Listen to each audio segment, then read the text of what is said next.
मंगलाचरण। प्रणम्य सर्व विज्ञान निर्धूरतल्मसंवीरं भक्षे तत्त्वार्थवातिकम्। कैमरा सही करो, बहुत अनावश्यक उधर की वीडियो आ रही है, उतना ही करो जितना इतने में आ जाए, मतलब वो उधर वाली रो अनावश्यक दिख रही है। ठीक है, चलिए।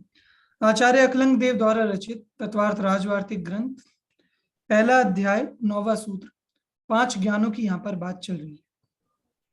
थोड़ा नीचे करो इसे अक्षर, हाँ टेढ़ा हो गया थोड़ा, राइट की तरफ टिल्ट करो थोड़ा, मतलब लेफ्ट की तरफ झुका हुआ हो गया, थोड़ा राइट की तरफ टिल्ट करो इसे, मूव नहीं, टिल्ट, टेढ़ा।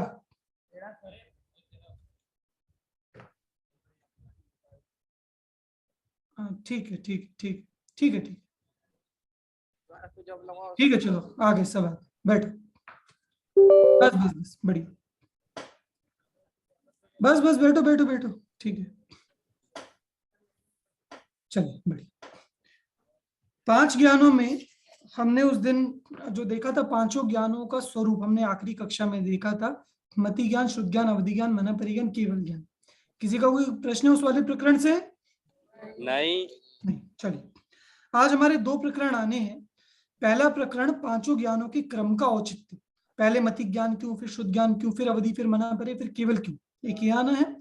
और दूसरा ये मति और शुद्ध ज्ञान के संबंध में कुछ शंका समाधान, क्योंकि अवधि, मना परे और केवल तो बिल्कुल सीधे साधे भोले वाले स्पष्ट ज्ञान है, बेचारे कुछ नहीं कहते हुए, तो मति शुद्ध के संबंध में थोड़ी सी झंझट जरूर रहती है, इसलिए कुछ एक प्रश्न है मति और शुद्ध ज्ञान को लेकर, उसकी हम यहाँ पे बात करेंगे। ठीक है, देखिए मैं कहने वाला था, पुजारी नहीं दिख रहा आज। चलो ठीक है, सेम वहां अक्षत के बगल में बैठो पीछे, हाँ वहां आगे अलग से एकदम हो गए ना, तो 3 रोज है व्यवस्थित, उसी में बैठ जाओ। हाँ ये ठीक, देखो पहले सूत्र एक साथ आप लोग मेरे पीछे बोलेंगे। मति श्रुतावधि मनः पर्याय केवलानि ज्ञानम, मति श्रुतावधि मनः पर्याय केवलानि ज्ञानम। ये कह रहे हैं कि 5 ज्ञान है, मति ज्ञान, शुद्ध ज्ञान, अवधि ज्ञान, मन पर्याय ज्ञान और केवल ज्ञान। ठीक है, इन 5 ज्ञानों में स्वरूप हमारा हो गया था 5 ज्ञान के संबंध में, उसमें मैंने परिभाषाएं भी आपको मार्क कराई थी 5 ज्ञानों को लेकर। यहाँ अब जो बात चलनी है, क्रम की हम सबसे पहले बात करेंगे कि इस ज्ञान का ये क्रम क्यों रखा। देखो 12वां वार्तिक, आप लोग मेरे पीछे बोलेंगे। मत्यादीनां ज्ञान शब्देन प्रत्येकम अभिसंबंधो भुजीवत्, मत्यादीनां ज्ञान शब्देन प्रत्येकम अभिसंबंधो भुजीवत्। ये कह रही हैं कि जैसे एक दृष्टांत दी, इन्होंने कहा देवदत्त जिनदत्त गुरुदत्ता भोजनताम, कि देवदत्त गुरुदत्त जिनदत्त भोजन करो, तो भोजन करो ये किसको कह रहे हैं, देवदत्त को, जिनदत्त को या गुरुदत्त को? उन्होंने कहा भोजन करो, तो तीनों में से किसे कहा? तीनों को। तीनों को। मैं कहूं हाँ भैया ये अक्षत, संयम, अभिषेक, अनेकांत उठ के आ जाओ, तो मैंने उठ के आ जाओ इस शब्द के सबसे नजदीक किसका नाम लिया? अक्षत का। मान लो अनेकांत का नाम लिया, तो उठ के कौन आएगा? अनेकांत आएगा। बाकी तीनों नहीं आएंगे? आएंगे। क्यों? भले ही प्रयोग उसके साथ है, पर वो लगना किसके साथ है? सबके साथ। इसे अपनी साहित्य की भाषा में क्या कहा जाता है? साहित्य की भाषा में ऐसे शब्दों को क्या कहते हैं? अंत दीपक। अंत दीपक की लगते हैं आखिरी में, और प्रयोग फिर सबके साथ होता है। उसका बर्थडे वाला उत्साह अभी तक चल रहा है। हमारी बात चल रही है। नहीं बढ़िया बढ़िया, ठीक है, अंत दीपक ये है। तो ये कह रहे हैं मत्यादि नाम की, हमने आखिरी में जो ज्ञान कहा, तो ज्ञान से हम 5 ही लेंगे, मति ज्ञान, शुद्ध ज्ञान, अवधि ज्ञान, मना परे ज्ञान और केवल ज्ञान। सिर्फ एक के साथ ज्ञान शब्द का प्रयोग नहीं यहाँ पे कर, ये बात। आगे देखिए, सबसे शुरू में मति हमने क्यों लिखा? तो 13वां वार्तिक है, स्वंतत्वाद अल्पाश्चरत्वाद अल्प विषयत्वाच्च मति ग्रहणमादौ। स्वंतत्वाद अल्पचरत्वाद अल्प विषयत्वाच्च मति ग्रहणमादौ। देखो, पहली बात तो इन्होंने कोई एक प्रत्यय बताया है, घी संज्ञक है कि मति ज्ञान। ये मैंने देखने की का प्रयास किया पर मुझे नहीं मिला कि स्वंतत्वाद या घी संज्ञक क्या है। आप में से किसी को मिले तो देखना इस विषय में। मैंने भाई मंथन से भी पूछा था, उसको भी ख्याल में नहीं आया ये। तो और कहीं से यदि आपको इस विषय के संबंध में जानकारी मिले तो आप बताइए, ठीक है, कि स्वंतत्वाद या घी संज्ञक क्यों है। पर एक हेतु दिया है कि हमने इसीलिए मति ज्ञान को पहले रखा, ठीक। बाकी दो हेतु तो स्पष्ट है। अल्पाश्चरत्वाद, अल्पाश्चरत्व का क्या मतलब होता है? क्या मतलब होता है? उसमें अक्षर कम है, स्वर व्यंजन उसमें कम है, इसे कहते हैं अल्पाक्षर, ठीक है। और ये हमने कहाँ पढ़ा था? अल्पाक्षर ज्ञान और दर्शन। ज्ञान और दर्शन के जहां प्रश्न था कि आपको ज्ञान को पहले रखना चाहिए, ठीक है। तो पांचों में से मति शुद्ध अवधि मन परे केवल सबसे कम अक्षर किसमें है? मति ज्ञान। मति ज्ञान में सबसे कम है, इसलिए हमने मति ज्ञान को पहले रखा। और दूसरी बात, ये पांचों ज्ञान बढ़ते हुए विषयों के क्रम में, कि इनके विषय एक के बाद एक बढ़ते जा रहे हैं। तो इनमें सबसे कम विषय किसका है? मति ज्ञान। यहाँ कहें सबसे कम विशुद्धि, सबसे कम सामर्थ्य कौन से ज्ञान की रहती है? मति ज्ञान। मति ज्ञान की। तो अल्प विषयत्वाच्च, अल्प विषय वाला होने से मति ग्रहण माधव, हमने सबसे पहले किसे ग्रहण किया? मति ज्ञान। मति ज्ञान, ठीक है। देखो, मति ही इत्येतत् पदम स्वंतम। अच्छा चलो भाष्य पे नहीं जा रहे, ये दोनों तर्क स्पष्ट हुए आपको? पहला तर्क क्या, मति ज्ञान में क्या क्या कम है? अल्पाक्षर। अल्पाक्षर है। और दूसरी बात, उसका और क्या कम है? अल्प विषय। विषय कम है, इसलिए हमने मति ज्ञान को पहले रखा, ठीक है।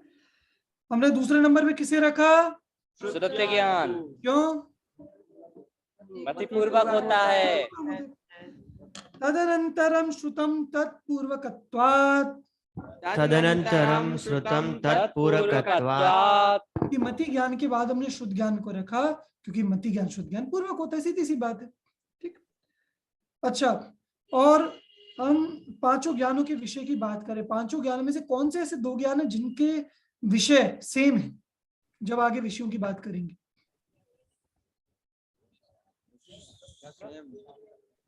केवल ज्ञान और श्रुति ज्ञान।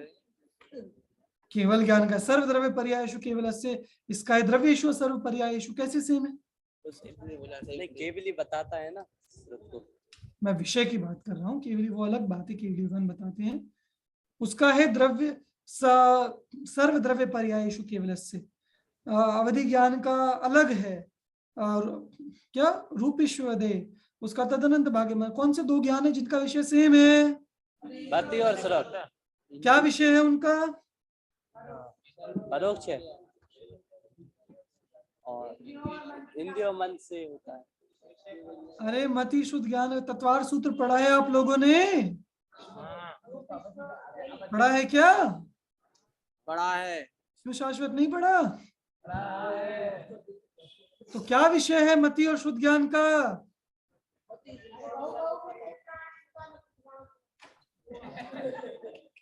ये भी नहीं है। आप लोगों को 3-4 दिन का गैप दे दो, पता नहीं कौन सी दुनिया में पहुंच के आ जाते हो। आज फर्स्ट ईयर वाले भी पता नहीं कहाँ दुनिया में थे कि मैं कुछ कह रहा हूँ ना रिस्पॉन्ड कर रहे अच्छे से, ज्यादा ना रिएक्ट कर रहे, कोई अलग ही दुनिया में जी रहे। मैंने एक आध बार जो डांटा, जब उनको कहा तो तब थोड़े से उनकी बल्ब जले दिमाग के, ठीक है। हाँ, आप लोग मुझे मौका मत दो डांटने का कि मैं डांटू तब आपकी बत्तियां जले। द्रव्य। अरे इतना हो तो जरा सा आगे झांक कर देख लेते वार्तिक में, तो ही समझ में आ जाता क्या विषय है। मति शुद्ध ज्ञान का क्या विषय है? द्रव्येषु सर्व पर्यायेषु। तत्वार सूत्र में है भैया, मति श्रुतियोर निबंधो द्रव्येषु सर्व पर्यायेषु। तो मति और शुद्ध ज्ञान का विषय सेम है, अलग अलग है? सेम है। तो इसलिए भी कह रहे हैं कि मति शुद्ध ज्ञान को मति के बाद रखने का एक तो रीजन ये है कि शुद्ध ज्ञान मति ज्ञान पूर्वक होता है, और दूसरा रीजन क्या हुआ? दूसरा रीजन क्या हुआ? विषय से हमें विषय से है। ठीक है, ठीक है। धीरे धीरे बल्ब जल रहे हैं आप लोगों के, पर गलत है। इतनी छुट्टियां मैं दूंगा ही नहीं आज के बाद किसी को भी। 3-4 दिन आप बिल्कुल साफ हो जाते हो, डिस्कनेक्ट हो जाते हो, है ना? नेटवर्क कवरेज क्षेत्र से बाहर आपकी बुद्धि हो जाती है कई बार। वो चीज नहीं होनी चाहिए। ठीक है, सिग्नल आ रहे हैं? हाँ जी भाई साहब आ रहे हैं अच्छे से? हाँ 5 में से कितने पॉइंट है सिग्नल के भैया? 4 4 किसी के 4-3 है। सारे में छक रहे हैं। चलो आगे देखो 15वां, विषय निबंधन तुल्यत्वाच्च। विषय निबंधन तुल्यत्वाच्च। क्या मतलब हुआ इसका? विषय के कारण विषय का कारण समान है। कि मति और शुद्ध ज्ञान को, हमने शुद्ध ज्ञान को मति के जस्ट बाद क्यों रखा? कि पहली बात तो पूर्वक होता है मति पूर्वक, और दूसरी बात मति ज्ञान और शुद्ध ज्ञान का विषय कैसा है? समान है, समान है, तुल्य। ठीक है। और एक तीसरी चीज और, पूर्वक होना एक अलग बात है कि इसके बाद ये होता है। क्या मति ज्ञान शुद्ध ज्ञान की कुछ हेल्प करता है या नहीं करता? करता है। माइक थोड़ा सा बीच में रखो, सबकी आवाज है, मुझे अभी एक आध की स्पेसिफिक आ रही है। ऐसे रखो वरना बीच वाली। दूसरा माइक कहाँ है? पीछे पीछे। हाँ उसे भी चालू रखो भैया, साउंड आनी चाहिए बराबर। ठीक, देखो 16वां आर्थिक, तत्सहायत्वाच्च। तत्सहायत्वाच्च। ये बात बहुत बढ़िया, कुछ बत्तियां जली आप लोगों की। तत्सहायत्वाच्च मतलब कि मति ज्ञान, 3 कारण इन्होंने दे दी कि शुद्ध ज्ञान मति ज्ञान पूर्वक होता है, शुद्ध ज्ञान का विषय मति ज्ञान के बराबर है, और शुद्ध ज्ञान मति ज्ञान जो है वो शुद्ध ज्ञान की सहायता करता है। इसीलिए हमने मति ज्ञान के बाद किसे रखा? शुद्ध ज्ञान को। शुद्ध ज्ञान को। अब तीनों रीजन कौन कौन बताएगा? हाथ खड़े कर। चलो हाथ नीचे। मैं एक बार और बता रहा हूं, फिर मुझे एक भी हाथ नीचे नहीं चाहिए। मति ज्ञान के बाद शुद्ध ज्ञान को क्यों रखा, ये प्रश्न है। पहली बात, मति ज्ञान शुद्ध ज्ञान जो है वो मति ज्ञान पूर्वक ही होता है, ये एक चीज। दूसरी बात, मति ज्ञान शुद्ध ज्ञान का विषय समान है। और तीसरी बात, मति ज्ञान शुद्ध ज्ञान की सहायता करता है, शुद्ध ज्ञान की और कोई सहायता नहीं करता, और मति ज्ञान और किसी की सहायता नहीं करता। इस वजह से हमने मति ज्ञान के जस्ट बाद किसे रखा? शुद्ध ज्ञान को। अब बताओ हाथ खड़ा करके तीनों रीजंस कौन बताए? हाँ भैया सर्वज्ञ।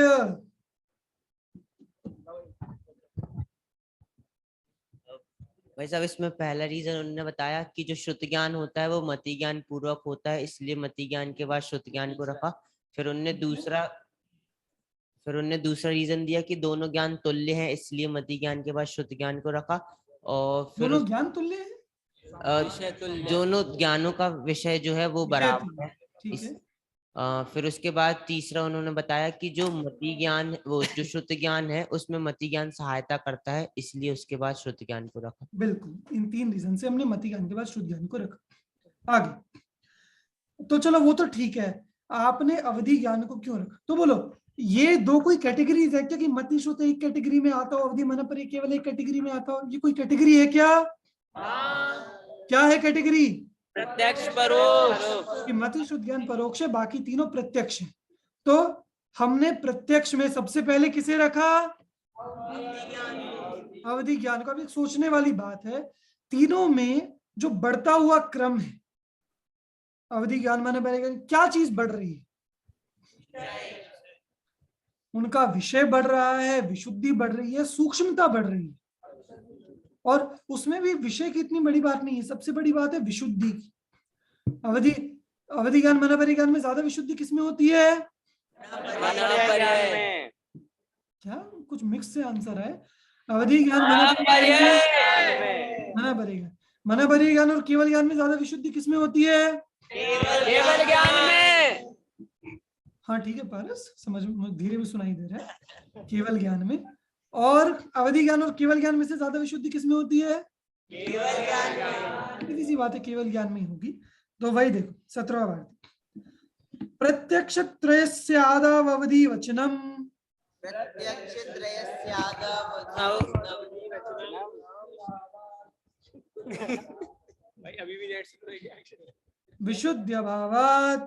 विशुद्ध्यभावात्। कि प्रत्यक्ष त्रयस्य, तीन प्रत्यक्ष के आदौ मतलब स्टार्टिंग में अवधि वचनम, हमने अवधि ज्ञान रखा है।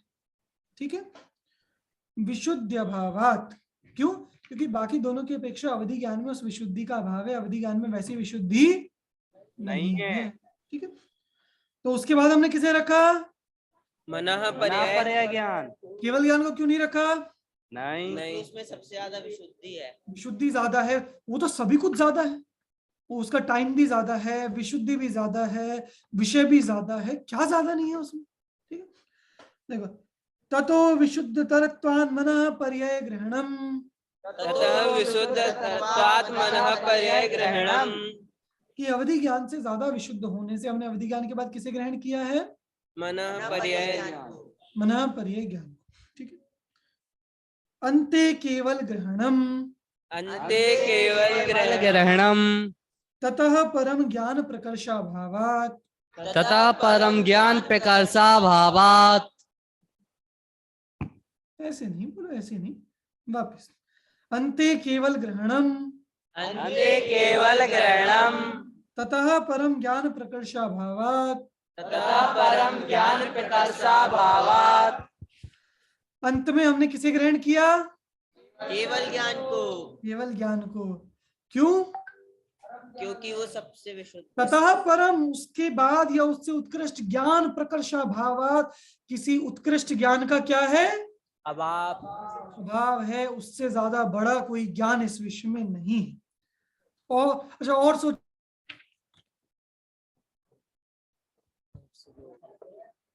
भाई साहब आप हैंग हो गए।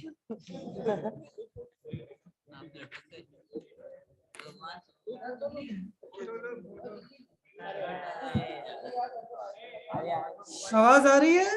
हाँ भाई साहब आ रही है। आप लोगों की, आप लोग हैंग हो गए थे, मैं हैंग नहीं हुआ था।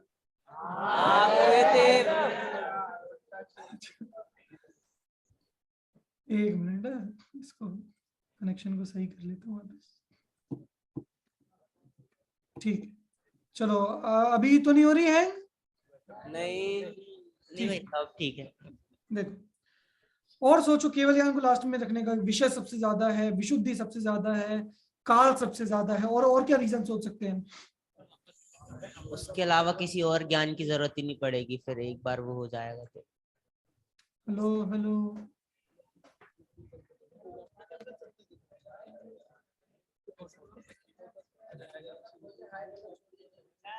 बोलो बोलो। भाई साहब हैंग हो गए। पीछे वाले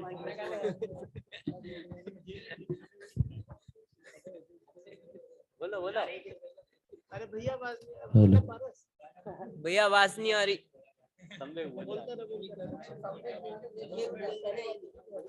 हेलो हेलो।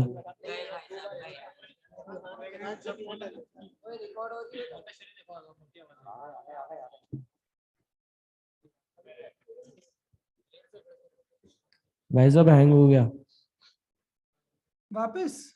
अब सही है, अभी आया वैसे। ठीक है ना, ठीक है ठीक है ठीक है, चलो छोड़ो, हैंग हो गया कोई।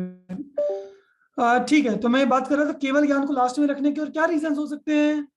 विशुद्धि, विषय और भाई साहब पूर्णता। एक रीजन पूर्णता, कि उससे ज्यादा कोई ज्ञान नहीं है। और इन्होंने एक रीजन और दिया केवल ज्ञान को लास्ट में ग्रहण करने का, 20वां, तेनैव सह निर्वाणाच्च। सब बोलो, तेनैव सह निर्वाणाच्च। कि भैया जो आखिरी में निर्वाण होता है वो भी केवल ज्ञान के साथ में ही हो जाता है, इसीलिए हमने केवल ज्ञान को सबसे लास्ट में ग्रहण किया। क्लियर हुआ है पांचों ज्ञानों का क्रम? हाँ भाई साहब। सबको? जी भाई साहब। नहीं, सबको नहीं हुआ, सबकी आवाज नहीं आई मुझे। पांचों ज्ञानों का क्रम क्लियर हुआ?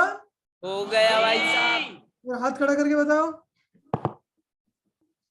नहीं, मजा नहीं आया। जिसको पता, जिसको अच्छे से नहीं आता ना, वो ऐसे हाथ खड़ा करता है जैसे ऐसा। समझ में आया? किसी किसी आया समझ में? हाँ, नहीं नहीं, कुछ तो देखा देखी हाथ खड़े हो रहे हैं। हाथ नीचे, ज्यादातर को आ गया। कोई प्रश्न किसी का तो पूछ सकते हैं क्रम के संबंध में। कोई प्रश्न किसी का पूछना है किसी को? नहीं। चलो, तो मैं समझता हूँ सबको समझ में आ गया, क्योंकि जिनको नहीं समझ में आया कुछ, वो प्रश्न पूछे तो मैं समझा सकता हूँ, प्रश्न ही ना पूछे तो मैं क्या समझूं। ठीक है, चलिए। ये जो होस्ट हो वो एक बार ये जो ऋषभ जैन वाली आईडी है इसको को होस्ट बना, जिसमें फोटो भी लगी हुई है, इस वाली आईडी को को होस्ट बनाइए। ठीक है, देखिए मैं आपको इसमें से एक चीज पढ़ाता हूँ अभी।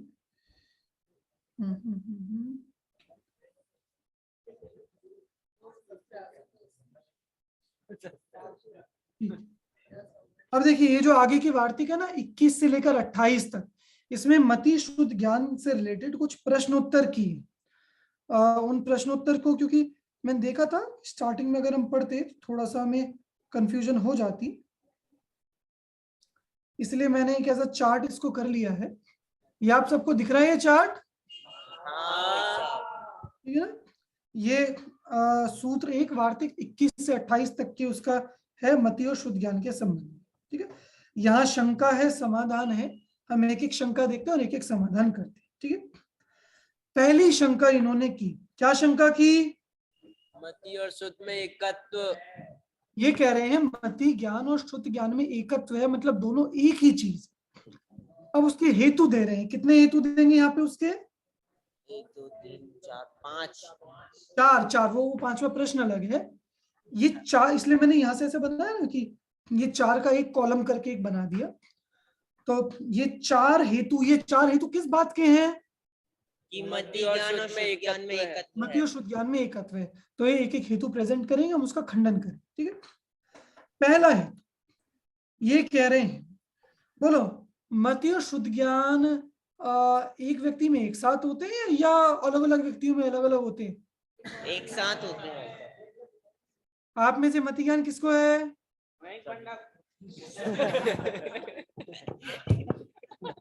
आप में से मति ज्ञान किसे किसे है? और शुद्ध ज्ञान सबको।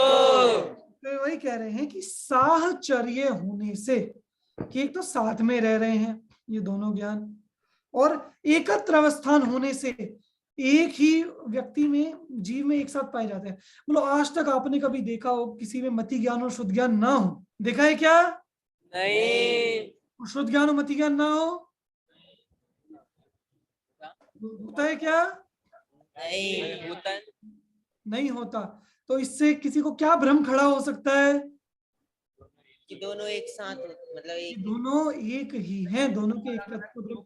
ये प्रश्न समझ में आया आप लोगों को? हाँ भाई साहब। ठीक, इसका समाधान देखो। वे कह रहे हैं आपके वचनों से ही उनका द्वित्व सिद्ध हो जाता है। द्वित्व समझते हैं? द्वित्व कि आपने कहा ना साहचर्य और एकत्र अवस्थान, तो बोलो हम साहचर्य किसे कहेंगे? हम एक चीज को सहचर कहते हैं या दो चीजों को सहचर कहते हैं? दो चीजों को। तो अगर आप किसी चीज को सहचर कह रहे हैं तो वो एक हुआ या अलग अलग हुए? दो हुए, अलग अलग। अलग अलग हुए। ठीक, तो अच्छा आप ये कहो, आप कभी ये कहते हो क्या कि अरे मेरे दोनों हाथ ना एक साथ चलते हैं जब मैं चलता हूँ, ऐसा ऐसा टैलेंट है, बिल्कुल एक साथ चलते, ऐसा कहते हो क्या? नहीं सही, ऐसे ऐसे ऐसे नहीं, सही, हम ऐसे ऐसे नहीं, मतलब भले ऐसे ऐसे, पर दोनों एक साथ चलते हैं। ठीक है, तो अब ये कहा, तो इस सहचर, आप किसे, हम सहचर जब भी कहते हैं जब कोई अलग चीज, जैसे कोई दो विद्यार्थी हैं, साथ में ही चलते, तो हम उन्हें कहेंगे हाँ दोनों एक साथ चल रहे हैं। क्यों? दोनों अलग अलग एंटिटीज हैं, दोनों अलग अलग वस्तुएं हैं, वहां हम कहेंगे दोनों अलग अलग चलते हैं। पर यदि एक ही हो, आप उसे कहेंगे क्या कि एक साथ चल रहे हैं? तो अनुभव, तुम एक साथ चलते हो? एक साथ? कोई पूछेगा ना किसके साथ चलते हो भैया? अगर तुम अकेले चल रहे हो तब ये कहा जाएगा क्या किसके साथ चल रहे हो? नहीं। क्यों? जहां सहचर की बात होगी वहां दो का प्रश्न खड़ा हो, दो की बात अपने आप खड़ी हो जाएगी। अच्छा, और सोनू तुम एक साथ रहते हो क्या? अरे मेरा अकेले नहीं रहते? तो कब से अलग अलग रहना शुरू किया? अभी 2 महीने तो जब मैंने कहा एक साथ रहते हो, ये कहते ही हमारे दिमाग में क्या आता है? किसके साथ? मतलब दो लोगों की बात खड़ी होती है ना, सिर्फ एक की बात नहीं रहती। तो द्वित्व बना। तो जब इन्होंने कहा कि मति ज्ञान और शुद्ध ज्ञान, बोले सहचर है, बोले एकत्र अवस्थान है, तो चाहे आप सहचर कहो चाहे आप एकत्र अवस्थान कहो, तो इससे ही क्या बात निकलेगी आपकी बातों से? इससे ही क्या बात निकलेगी? द्वैत सिद्ध होगा। कि मति ज्ञान और शुद्ध ज्ञान कैसे हैं? दोनों अलग अलग अलग अलग वस्तुएं हैं। तो ये क्या सिद्ध करना चाह रहे थे इससे? द्वैत। ये लोग, प्रश्नकार क्या सिद्ध करना चाह रहा था इस तर्क से? एक है। एक है, और हमने उसी की बात से उसी का खंडन कर दिया। ये समाधान किस किस को समझ में आया? ठीक है, बात कीजिए। जहां जिसको समझ में ना आए पूछ लेना, मैं समाधान ही वापस रिपीट नहीं करूंगा। ठीक है? भाई साहब, अवस्थान मतलब क्या होता है? रहना, एक जगह रहना। कि मति और शुद्ध ज्ञान एक ही जीव में एक ही साथ एक ही समय पे पाए जाते हैं, इसका नाम है अवस्थान। कभी मति के बिना शुद्ध नहीं रहता, कभी शुद्ध के बिना मति नहीं। क्लियर हुआ? जी। आगे फिर इन्होंने कहा, जब हमने ये खंडन कर दिया कि नहीं नहीं नहीं, अच्छा एक साथ छोड़ो, पर मति ज्ञान पूर्वक शुद्ध ज्ञान होता है या नहीं होता? भाई साहब, हाँ, अक्षत बोलो। भाई साहब, एक समय पर एक ही ज्ञान होगा या एक समय पे दोनों ज्ञान होंगे मति श्रुत? वो पर्याय अपेक्षा, देखो जो आप कह रहे हो ना एक समय पे एक, वो लब्धि, वो उपयोग अपेक्षा बात है। यहाँ ज्ञान की बात चल रही है, उपयोग की बात नहीं चल रही। जब हम उपयोग कहेंगे तब हम कहेंगे मति शुद्ध में से एक होता है, पर मति शुद्ध क्या सिर्फ उपयोग का नाम है या लब्धि और उपयोग का मिलाकर नाम ज्ञान होता है? लब्धि और उपयोग का मिला के नाम। तो हम पूरा कहेंगे तो तब हम उसमें क्रम कहेंगे या एक साथ कहेंगे मति शुद्ध को? एक साथ। एक साथ कहेंगे इस अपेक्षा। ठीक है, आगे मति पूर्वक शुद्ध ज्ञान होता है। ठीक है, इन दोनों में से कारण कौन है? मति ज्ञान। और कार्य क्या है? श्रुत ज्ञान। श्रुति। ठीक है, रख दो माइक। तो ये कह रहे हैं कि कारण के समान ही कार्य होता है, तो इसलिए क्या होना चाहिए? इससे क्या सिद्ध कर रहे हैं? एक होना चाहिए, एकत्व। मति शुद्ध ज्ञान दोनों एक है, क्योंकि जैसा कारण वैसा कार्य। कि हमने कहा उसी से भिन्नता सिद्ध हो जाती। क्यों? कारण। जब आपने कहा कि ये इसका कारण है, ये कार्य है, तो एक चीज सिद्ध हुई या दो चीजें? दो चीजें। अपने आप ही दोनों चीजें से। इतने छोटे छोटे बच्चों जैसे तर्क है। समझ में आई ये बात? जी भाई साहब। आगे देखो। अब तीसरी बात जो हमने कहा था, हमने ही कहा था कि हमने मति के बाद शुद्ध को क्यों रखा, तो दोनों इन्होंने एकत्व के लिए उस तर्क को यूज किया कि मति शुद्ध ज्ञान क्यों एक होने चाहिए। तीसरा तर्क क्या है इसका? दोनों के विषय समान है। दोनों के विषय समान है। और क्या विषय है दोनों के? द्रव्येषु सर्व पर्यायेषु, दोनों के विषय हैं। तो उन दोनों में क्या होना चाहिए? भैया जिनके विषय समान होंगे वे तो एक ही जैसे ज्ञान है। तो एक बात बताओ, आपसे पूछता हूँ, क्या विषय समान होने पर भी दोनों में कोई अंतर है? दोनों के जानने में कोई अंतर है क्या विषय समान होने पर भी? कि मति ज्ञान इंद्रिय मन से जान रहा है, शुद्ध ज्ञान सिर्फ मन से जान रहा है। मति ज्ञान स्टार्टिंग का जान रहा है, किसी पूर्वक नहीं जान रहा, और शुद्ध ज्ञान मति ज्ञान पूर्वक जान रहा है। जान रहा है। तो उनके विषय ग्रहण में अंतर है या नहीं है? शुद्ध ज्ञान का विषय ज्यादा है, वो तो आगम से भी जान लेता है, मति ज्ञान आगम से नहीं जानता, उसे तो जो पहला ग्रहण है उतना जानता है। मति ज्ञान में विचार चलते हैं क्या?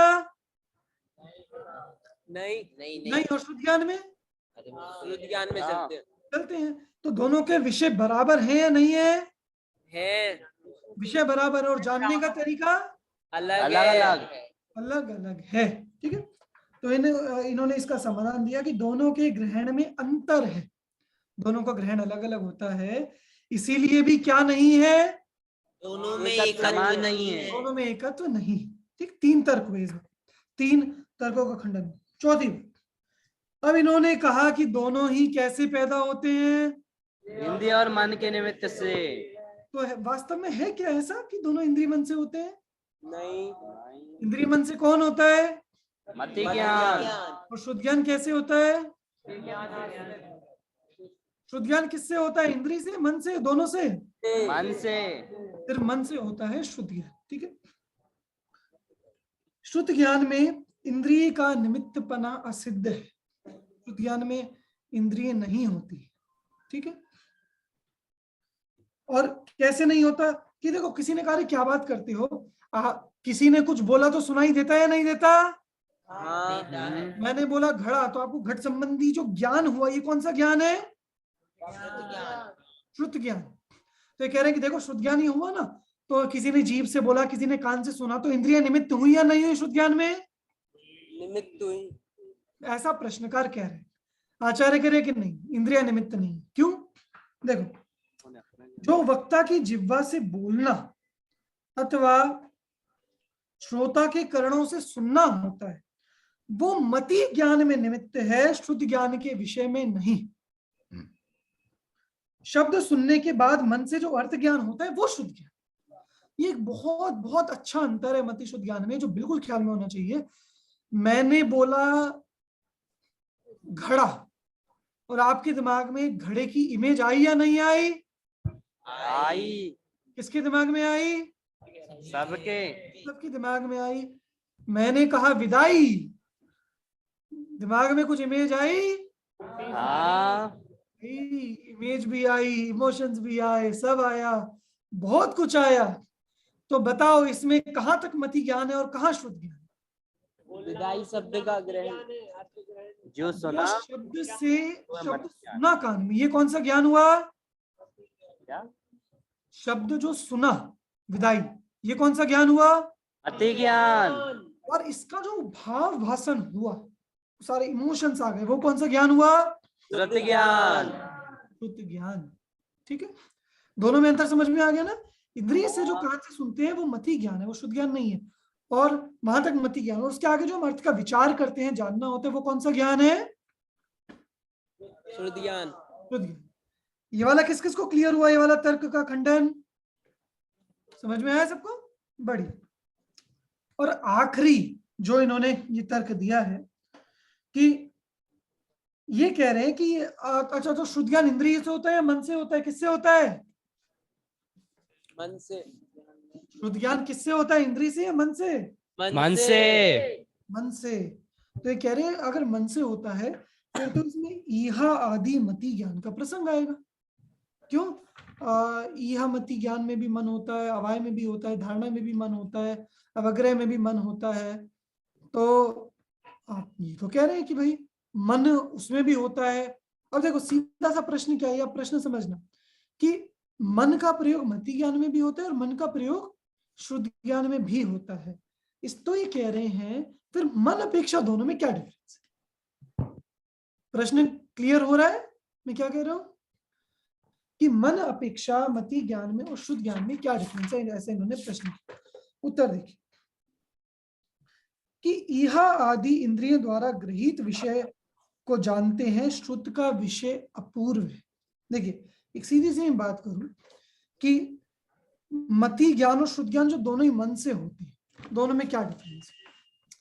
कि हमने अवग्रह से कोई जान लिया, उसके बाद मन में जिज्ञासा हुई ना, क्या है क्या है क्या है, वो ईहा है। तो ये जो ईहा हुई, ये बिना जाने विषय में होती है या जाने में विषय में होती है? जाने हुए विषय में। जाने हुए विषय के संदर्भ में ईहा होती है। अच्छा, और ये बताओ, ये जो इहा ज्ञान हुआ, जो जानने की इच्छा हुई, ये कोई नया जानना है या जो जाना उसी के बारे में जानना है? जो जाना उसी के बारे में।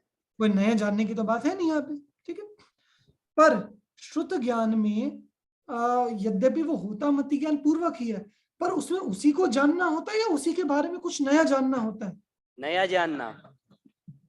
आप ये बात समझना, मैं एक दृष्टांत से बताता हूँ कि देखो, जैसे आपने एक पुरुष देखा, ठीक, उस पुरुष के बारे में आपको इच्छा हुई, इहा हुई कि ये दक्षिण से है या उत्तर से। फिर आपने कुछ लक्षण देखे और फिर आपको हुआ कि हाँ हाँ ये तो दक्षिण से, ये पुरुष वेशभूषा देखकर, भाषा देखकर ये दक्षिण से है। तो ये जो ज्ञान हुआ, ये पूरा कौन सा ज्ञान है?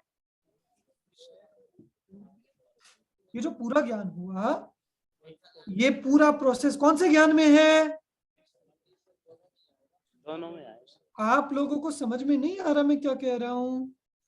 दोनों ज्ञान में आएगा। हमें जो इहा हुई कि ये दक्षिण का उत्तर का, तो कुछ लक्षणों से हमने निर्णय करा, ये कौन सा ज्ञान है? मति ज्ञान। अवाय ये मति ज्ञान है। अवग्रह इहा अवाय, मतलब उसमें जो विशेष जाना वो बहुत बहुत छोटा सा विशेष होता है, और शुद्ध ज्ञान का जो विशेष है वो नया कोई अपूर्व विषय होता है। जैसे आपने उस पुरुष को जान लिया, उस पुरुष की कोई और चीज देख के उस पुरुष के बारे में आप कोई और विशेष जानते हो, अपूर्व बात कोई जानते हो, वो शुद्ध ज्ञान के अंतर्गत आता है। करे ये तो, ये देखो गुस्सा करता है, ये तो ऐसा खाता है, ऐसा पीता है, ठीक। जो नया नया विशेष हम जानते हैं मति ज्ञान से जाने हुए के बारे में, वो कौन सा ज्ञान होता है? श्रुत ज्ञान। तो दोनों का मन में एक ही डिफरेंस है कि मन से मति ज्ञान भी हो रहा है, मन से शुद्ध ज्ञान भी हो रहा है, बिल्कुल सही है। पर मति ज्ञान का जो विषय है वो गृहीत विषय, मतलब उसका स्कोप कहीं बाहर नहीं है। आप मति ज्ञान से ये कह सकते हो क्या कि भाई आपने ये जो जाना कि सामने एक पुरुष है, इतना मति ज्ञान हो गया, अब उसके बारे में मति ज्ञान कहां तक फैलेगा उस पुरुष के बारे में जानने के लिए? मति ज्ञान किसी पुरुष के बारे में जानने के लिए कहां तक फैलेगा? धारणा तक। और धारणा में तो इतनी सिंपल सी चीज बस आ जाएगी। तो सही में जो दक्षिण और उत्तर वाला भी दृष्टांत है ना, भी स्थूल दृष्टांत है, आप गहराई से देखेंगे तो ये बात भी शुद्ध ज्ञान में चली जाएगी। जहां आप लक्षणों से देखने लगे, जहां सिर्फ इतनी बात देखा और इंद्रिय से ही उत्तर मिल गया, डिफरेंस देखना, जहां इंद्रिय से ही आपको समाधान मिल गया, इया हो गई, अवाय हो गया, धारणा हो गया, वो कौन सा ज्ञान हुआ? मति ज्ञान। मति ज्ञान। पर शुद्ध ज्ञान में ऐसा नहीं होता, उसमें नया नया जानो, उसके बारे में विचार चलते हैं, अलग अलग दृष्टियों से आप देखते हैं, वो कौन सा ज्ञान होता है? शुद्ध ज्ञान। भाई साहब, फिर मतलब मति ज्ञान में मन कैसे निमित्त कहेंगे? देखो ये तो हमने जो जैसे अपन ये कहें कि इंद्रियों से ही सिर्फ उत्तर मिल जाएगा, तो मन, ये हमने दृष्टांत दिया इंद्रिय वाले मति ज्ञान का। अब हम मन वाले मति ज्ञान की बात करें, मन से होने वाले मति ज्ञान और मन से होने वाले शुद्ध ज्ञान में क्या अंतर? मैंने मन से मान लो अपने घर के बारे में सोचा, किसी ने मुझे नहीं कहा ना, मुझे किसी निमित्त से याद आया, मेरे दिमाग में स्मृति हुई, किसकी? घर की, कि घर, ये कौन सा ज्ञान हुआ? ये मति ज्ञान का मन से अवग्रह हो। वापस समझना, ये क्या हुआ? वैसे तो आपके स्मरण में पहुंच गया ना, तो इसको अवग्रह कैसे कहेंगे? अवग्रह, क्योंकि ये पहला ग्रहण है मन से। नहीं, ये तो भाई साहब आपके स्मृति में पहुंच गया। स्मृति तो धारणा के विषय को विषय बना लिया है, तो अवग्रह या तो बहुत पीछे छूट गया। हाँ हाँ हाँ, तो ये तो स्मृति में पहुंच गया ना, अवग्रह तो छूट गया बहुत पहले। मैं मन संबंधी विषय की बता रहा हूँ। हमने इंद्रियों से पहले किसी पदार्थ को जाना था। मेरा ये फिर कहना है कि जो स्मृति प्रत्यभिज्ञान आदि हैं, कितना भी विचार के आप उनको किसी एक स्पेसिफिक में नहीं डाल सकते कि ये मति ज्ञान में ही आएंगे, शुद्ध ज्ञान में। हम मन से कोई भी विषय पहला सोचे, किसी हमने कोई भी बैठे बैठे कल्पना की कि अरे मुझे वहां जाना है, मुझे जयपुर जाना है, मुझे दिल्ली जाना है, या मुझे ये काम करना है। मन से हमने कोई भी कल्पना की, हमने घर के बारे में सोचा, कुछ भी सोचा, ठीक, ये मन से ये पहला ग्रहण है, पहला ग्रहण। अब बताओ, जो मैंने अगर घर जाना, सुनो, जो मैंने मन से घर जाना, ये आपकी लोगों की बैटरी लो हो गई है, आप लोग की आवाज बोलो एक बार। हाँ ठीक आ है। रही आ रही है। मुझे एक बात बताना, सोनू आप बताना कि हमने घर जाना, कि स्मृति में हमारे घर आया, क्या ये मति ज्ञान से जाने हुए के संबंध में कुछ विशेष है? क्या ये कुछ विशेष है? सीधा सा प्रश्न है। मतलब भाई सब समझा नहीं प्रश्न। मैंने जाना कि मुझे यहाँ, मैंने जो पहले घर अपना जान लिया था, या कोई जान लिया था, कुछ भी स्मारक देख लिया था इंद्रियों से, और बाद में मेरे मन में ऐसा आया कि स्मारक के बारे में कुछ आया, स्मारक, ठीक। तो क्या मैंने इससे कुछ विशेष जाना, कि वो जो मैंने पहले जाना था उसके बारे में कोई विशेष जाना? क्या क्या वो विशेष जानना है जो मैं स्मृति हुई है? नहीं नहीं, आएगा तो वो मति ज्ञान में ही, मतलब ये विशेष मन तो नहीं जनित जाना। मति ज्ञान है, मैं ये बता रहा हूं। ये मन जनित, क्योंकि हमें मन, जैसे हमें इंद्रिय से ये देखा, तो हमें इंद्रिय से पहला ग्रहण हुआ इसका, ठीक है। ये इंद्रिय संबंधी अवग्रह होता है, फर्स्ट मति ज्ञान होता है। ऐसी मन से भी तो होता है। जैसे हमने कोई चीज टेस्ट की, हमने चखा, तो मीठा है, खट्टा है, ये रसना इंद्रिय से ज्ञान होता है। वैसे मन से भी तो हमें कोई पहला ग्रहण होता है। कोई भी कल्पना होती है किसी के भी बारे में, ये होता है मन का पहला ग्रहण, मति ज्ञान। और शुद्ध ज्ञान का फिर क्या काम होता है कि घर स्मरण आया, ये तो है मन का मति ज्ञान। अच्छा है, बुरा है, मेरा है, तेरा है, छोटा है, बड़ा है, ये जो विशेष हो रहे हैं, विचार हो रहा है, जाना है, नहीं जाना, ये सब क्या है? ये सब क्या है? कौन सा ज्ञान है? श्रुत ज्ञान। ये सब है शुद्ध ज्ञान। आप लोग ये डिफरेंस स्पॉट करो दोनों में। मैं वापस एक दो दृष्टांत बता रहा हूं, सबको क्लियर होना चाहिए। मन संबंधी मति ज्ञान और मन संबंधी शुद्ध ज्ञान, वो प्रश्न का तो उत्तर आ ही गया कि जो मन संबंधी मति ज्ञान होता है, मतलब वो कहें कि मन से भाई दोनों सब का लेकिन मतलब हम उसको ये तो नहीं कह सकते ना, अवग्रह तो नहीं कहे ऐसा, मन अवग्रह संबंधी नहीं, प्रथम सामान्य मति ग्रहण। ज्ञान, सामान्य मति ज्ञान कहिए, अवग्रह नहीं, ठीक है, मति ज्ञान कहिए। तो मैं वही कह रहा हूँ कि देखो, मन से हमने कहीं, मान लो हमारे ध्यान में आया आग लगना, नहीं आग। भाई सब, अब जैसे अपन वो तो क्लियर है, अब उसको हम मति ज्ञान कह रहे हैं, लेकिन फिर हम बात तो नहीं ये ना अभी कि आपको क्लियर अवग्रह। है एक बार। हाँ मतलब सबको मन संबंधी अवग्रह क्या होगा, वो मन जो से है। पहला ग्रहण, इसका नाम अवग्रह है। नहीं मैंने जो घर वगैरह भी जाना, तो ये भी मन संबंधी अवग्रह हुआ। ये प्रथम ग्रहण ही तो अवग्रह है। भले ही वो चीज इंद्रिय से नहीं, आप वरना सोचो, आप मन से अवग्रह किसे कहोगे? मन के विषय का पहला ग्रहण, उसका नाम मन संबंधी अवग्रह, ठीक है ना। तो मन से हमने, मान लो कल्पना की कोई चीज जानी, हम किसी के बारे में सोच रहे हैं, कुछ कर रहे हैं, तो मन संबंधी जो ही पहला ग्रहण हुआ, मन संबंधी, ये इसी का नाम तो अवग्रह है।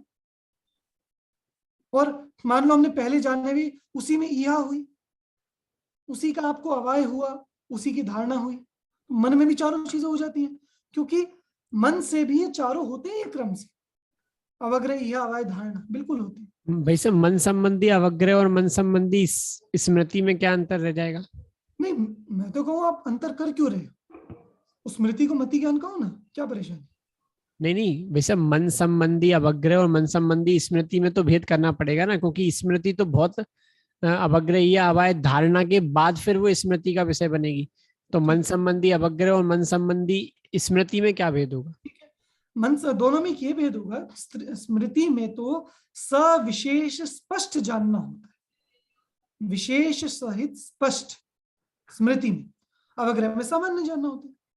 मन से हमने किसी विषय का एक सामान्य चिंतन किया, कोई भी विषय का, वो भले ही स्मृति का ही एक अंश है, पर जो एक सामान्य, एक पहला वो ग्रहण किया, ऐसा ये मन है और हमने विषय को ऐसे ग्रहण किया।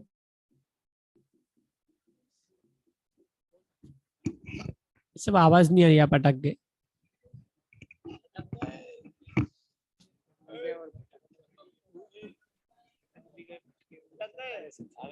एक मिनट, अभी आ रही है? जी भाई। देखो, जैसे सोनो ये समझो, मैंने यहां बैठे बैठे अपना ध्यान अग्नि, आग पे लगाया, किस पे? आग पे। ये क्या हो, ये क्या चीज है, क्या कहोगे इसे? कौन सा ज्ञान? इसे मतलब आपके हिसाब से तो मन अवग्रह, संबंधी मन अवग्रह। संबंधी अवग्रह। क्यों? अब और- देखना, अरे फिर अटक रहा है ये।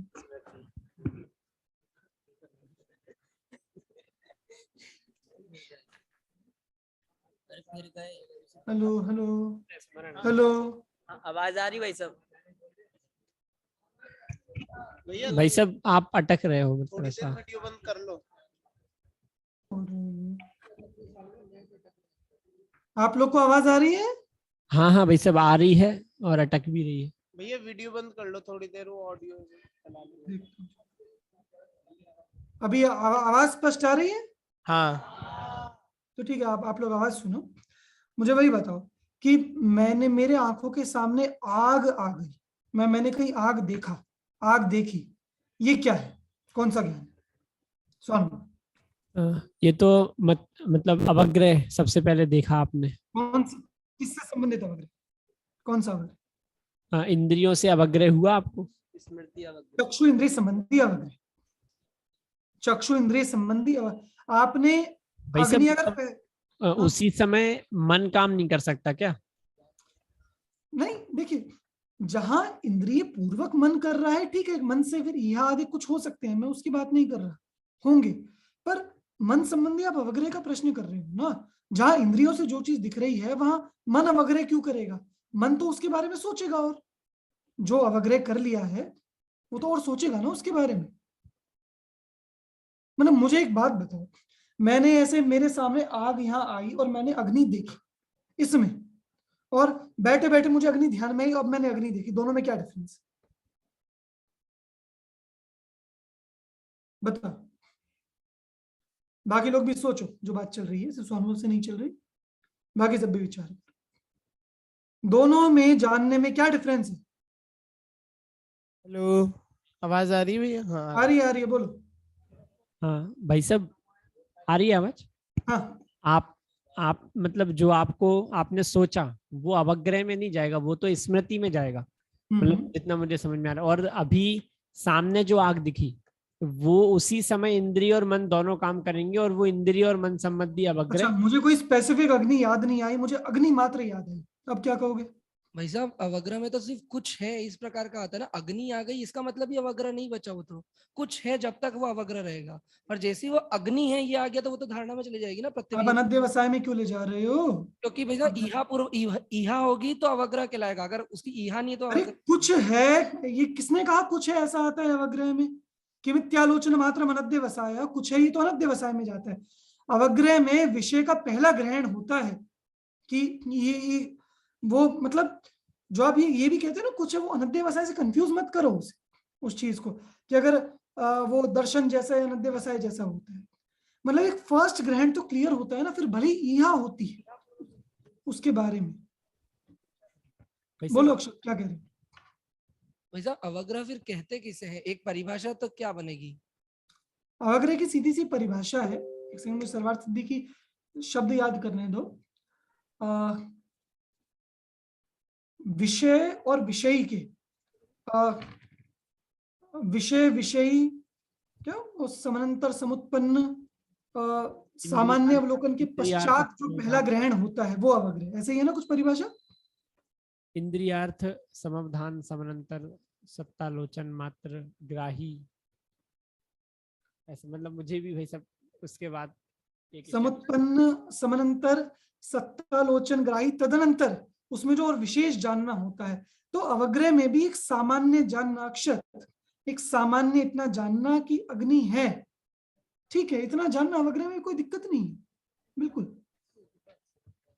मतलब मैं क्या कह रहा हूं, आपने पहले से अग्नियां देखी हुई, सुनना अक्षर एक बात समझो, पहले से आपने अग्नि देखी हुई, आपकी धारणा में है, आपने शुद्ध ज्ञान किया है अग्नि का, फिर आपने दोबारा कहीं आग देखी आंख से, ये कौन सा ज्ञान है मुझे बताओ? आपने आंख से आग देखी कहीं, ये कौन सा ज्ञान?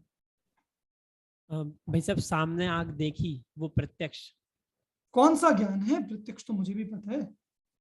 मतलब सामने जस्ट आग देखी अवग्रह सबसे पहले। कौन सी इंद्रिय संबंधी? उसी समय इंद्रिय और मन दोनों काम करेंगे। कौन सी इंद्रिय संबंधी? चक्षु इंद्रिय चक्षु इंद्रिय, संबंधी। हाँ। चक्षु इंद्रिय संबंधी अवग्रह है या नहीं है? चक्षु इंद्रिय संबंधी अवग्रह वो हाँ है भाई। है, ठीक है। अब मुझे अच्छा, और आपने उस अग्नि के बारे में पहले से सब जानते हो, आपका पहले धारणा हुई भी है, शुद्ध ज्ञान हुआ है, सब हुआ है, फिर भी अब आपने वो अग्नि को आंख से देखा, अब ये क्या है? वो भी प्रत्यक्ष है। प्रत्यक्ष इतना सामान्य नहीं, स्पेसिफिक बताओ। स्पेसिफिक चक्षु इंद्रिय संबंधी अवग्रह। अक्षत है या नहीं है? वो चक्षु इंद्रिय संबंधी अवग्रह होगा या नहीं होगा? सीधा सा बताओ मुझे, हाँ या नहीं? अक्षत नहीं वैसा मेरे को क्लियर नहीं हो रहा है, मेरे को अभी भी लग रहा है वो स्मरण से वही प्रत्यभिज्ञान ही होगा। अरे तो फर्स्ट टाइम तो तब होगा ना जब अग्नि को अपन ने कभी पहले देखा ही नहीं हो, उस समय जब देखेंगे। पहले से देख रखा है तो वो तो प्रत्यभिज्ञान आ चलो जाएगा। चलो ठीक है, आपने ऐसा कहा, तो आंख से जो अग्नि को देखा, इसको आप किस ज्ञान में डालोगे? अब मुझे ये बताओ। नहीं नहीं भाई साहब, वो आएगा अवग्रह में, वो तो अक्षत प्रतीत में सोचो, आप शुद्ध ज्ञान में तो डाल नहीं सकते, क्योंकि इंद्रिय से होने वाला ज्ञान कौन सा ज्ञान होता है? मति ज्ञान। मति ज्ञान। अच्छा, और वहां वो आपसे यह कह सकते हो क्या, जो पहला आपने अग्नि देखी, मतलब भले आप सब कुछ जान चुके पर अभी आपने अग्नि देखी, आप यह कह सकते हो क्या? नहीं अब आए नहीं धारणा, नहीं। क्या बचा? तो कुछ बात समझ में आ रही है मैं क्या कह रहा हूं? कि आपको कितना भी मति ज्ञान हो गया हो, पहले धारणा बन गई हो, शुद्ध ज्ञान हो गया हो, it doesn't matter, we don't care कि आपने क्या पहले जान लिया हो, पर आपको अगर अभी अग्नि जानने में आ रही है, आपको अग्नि दिख रही है, तो ये कौन सा ज्ञान है? अवग्रह। मतलब ये फर्स्ट ग्रैंड वो नहीं कि आप बिल्कुल सोते हुए बालक हो, तत्काल जन्मे बालक और नई नई चीजों का, मम्मी ये क्या है, मम्मी वो क्या है, मम्मी ये क्या है, सिर्फ वो अवग्रह नहीं होता, पर एक एक क्षण में आपको जो एक एक विषय का नया नया जानना होता है, वो भी अवग्रह होता है। कुछ कुछ क्लिक हो रही है बातें मैं क्या कह रहा हूँ? हाँ भाई साहब। बाकियों को संयम और पीछे शाश्वत वगैरह समझ में आ रही है बातें, ठीक है ना? ये चीज अब सुनो, अब यहां तक क्लियर हुआ स्वानुभव? कोई डाउट यहां तक? नहीं भाई साहब। हाँ नहीं, ठीक है, आगे चलो। अब जो चीज तुम्हारी चक्षु इंद्रिय संबंधी हुई, तुम सब शुद्ध ज्ञान कर चुके थे, तुम सब कर चुके थे, और फिर भी तुमने आंख से देखा, तो तुमने कहा कि अवग्रह है चक्षु इंद्रिय संबंधी। मैं अब पूछ रहा हूं, यहां तुम्हारा शुद्ध ज्ञान अग्नि संबंधी सब हो चुका है, धारणा हो चुकी है, अब मन संबंधी वो अवग्रह बताओ, अग्नि का क्या होगा? बोलो, जिसको उत्तर आता है वो बोलो। वैसे अभी लास्ट वाला वापस से एक बार। मैं फिर चलो, अभी हमें अग्नि संबंधी पूरी धारणा होगी, अग्नि संबंधी पूरा शुद्ध ज्ञान हो गया, हो गया? हाँ हाँ वैसे हो गया। ठीक है, सब हो गया। अब मैंने यहां चक्षु इंद्रिय से अग्नि देखी, हाथ से छू के अग्नि देखी, ये कौन सा ज्ञान है?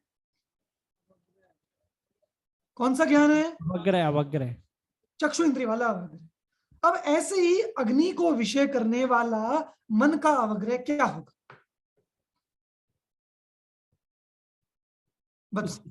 उसी समय जो मन में भी विचार हो गया इस ना। समय, किस समय? जिस समय आपने इंद्रिय से जाना उसी समय। वो तो इंद्रिय से जानना हो गया ना, मन को इंद्रिय की जरूरत है क्या? उसमें ये लिखा है क्या कि मन से जो अवग्रह होगा वो इंद्रिय पूर्वक होगा, ऐसा लिखा है क्या? क्या मन से डायरेक्ट अवग्रह नहीं हो सकता स्वानुभव, या हो सकता है? मेरा सीधा सा प्रश्न है, मन से डायरेक्ट अवग्रह हो सकता है या नहीं हो सकता? हो जाएगा बस। हो जाएगा। अब इंद्रियों को बीच में मत लाना, ठीक है? ना आंख ना टांग, कुछ भी बीच में मत लाना। अब ये बताओ कि मन से अग्नि का अवग्रह क्या है, कैसे होगा? बताओ। अक्षत, शाश्वत, संयम, बोलो। मन से इंद्रिय का अवग्रह क्या होगा? जैसे चक्षु से आप लोग को समझ में आया, ऐसी मन से बताओ क्या होगा? विकल्प मतलब, अरे मुझे बैठे बैठे अग्नि सामान्य पर उपयोग चला गया। स्मृति तो तब है जब कोई अग्नि विशेष पर उपयोग जाए, कि वो अग्नि, वहां की अग्नि, वहां की अग्नि। अब एक अग्नि नॉर्मल मेरे दिमाग में, मेरा उपयोग चला गया कि अग्नि, बस। ये क्या है? क्या क्या, क्या चीज क्या है? कौन सा ज्ञान है? कौन सा ज्ञान है स्वानुभव? मन संबंधी अवग्रह। मन संबंधी अवग्रह। और शुद्ध ज्ञान क्या होगा इसमें? विशेष विशेष जानने का मतलब। अब मैं उस अग्नि के बारे में सोचू, ये नहीं जला देती है, दूर रहो इससे। इन अरे अरे मुझे उसे जलाना, उसकी पैंट में आग लगा दूंगा। ठीक, ये हुआ श्रुत ज्ञान अग्नि संबंधी। समझ में आया? अग्नि आपसे नहीं कह रही आप उसकी पैंट में आग लगा दो, पर ये आपकी दिमाग की खुराफात काम कर रही है ना, मैं आग लगा दूंगा उसकी पैंट में। तो ये है श्रुत ज्ञान। तो मन संबंधी अवग्रह तो हुआ जो सिर्फ जाना, वो अग्नि को विषय किया मन ने, और श्रुत ज्ञान उसके बारे में विशेष विशेष सोचता है। तो इस तरह मति ज्ञान के जो मन का विषय है वो सिर्फ और सिर्फ उसका पहला ग्रहण करता है, पर जो मन के संबंध में विशेष विचार होते हैं वो मन संबंधी श्रुत ज्ञान है। ये बात अब किसे किसे समझ में आई? मुझे हाथ खड़ा करके बताओ। जिसके पास माइक हो, स्वानुभव और अक्षत, मुझे माइक से बताओ, कोई प्रश्न हो, समझ में नहीं आया तब। आ गया स्वानुभव। हाँ भाई साहब, मतलब अभी आ गया, बैठी नहीं वो ठीक है, बात। और सोचना, मतलब मैं ये समझ रहा हूँ अभी तुम्हारे पास अभी कोई तर्क नहीं है तुम्हारे पास इस चीज के लिए, पर ना अभी तुम्हें संतुष्टि हुई है, होनी भी नहीं चाहिए। और सोचो, विचार करो, आगम में देखो, चर्चा करो इस संबंध में, और देखेंगे। पर अभी के लिए और कोई तर्क है क्या, ये पूछ रहा हूं। माइक में बोलो। नहीं है भाई साहब, अभी नहीं है, बाद में। हाँ, बाद में लाना, कोई दिक्कत नहीं है। और कोई प्रश्न किसी का? आप जानते हो ये जो प्रश्न है ना, ये अभी से नहीं, मेरे सामने पिछले कई सालों से है। मतलब मुझे ध्यान है, मैं एक बार फर्स्ट ईयर में था, 2015 फर्स्ट ईयर में था, और वहीं हॉल के उसी पीछे की जगह जहाँ वो चेयर्स लगी है ना, वहीं पे जिनेश जी जो अपने मुंबई वाले हैं, उन्होंने मुझसे पूछा था इसके बारे में, बिल्कुल यही प्रश्न कि मन संबंधी मति ज्ञान, मन संबंधी शुद्ध ज्ञान में क्या डिफरेंस होगा। तो तब मुझे ध्यान है, तब मैंने यही उत्तर उन्हें दिया था। मतलब तब इस पर डिस्कशन हुआ था, चर्चा हुई थी, मतलब ये फाइनल में थे, मैं फर्स्ट ईयर में था, तो तब का मुझे ये उत्तर ध्यान है। तब से मेरे दिमाग में ये बात सेट है कि हाँ, ये होता है। बाद में हम शास्त्र भी देखते हैं तो भी हमें यही पोषण इससे होता है, स्वरूप भी आप देखते हैं तो भी आपको यही पोषण होता है। ठीक है, चलो, और कोई बात किसी को कहनी है, और कोई प्रश्न कुछ? हाँ, नहीं, चलो, सबको समझ में आया जी? चलो, ठीक है, अभी की कक्षा यहीं पूरी करते हैं सभी को। हाँ, सही, हम कुछ कह रहे हो? अंतिम मंगल। हाँ, अभी समय हो गया है, अभी आप मानसिक मंगल कर लो, हम वाचिक मंगल नहीं करेंगे। ठीक है जी। अभी की कक्षा यहीं पूरी करते हैं, सभी को जय।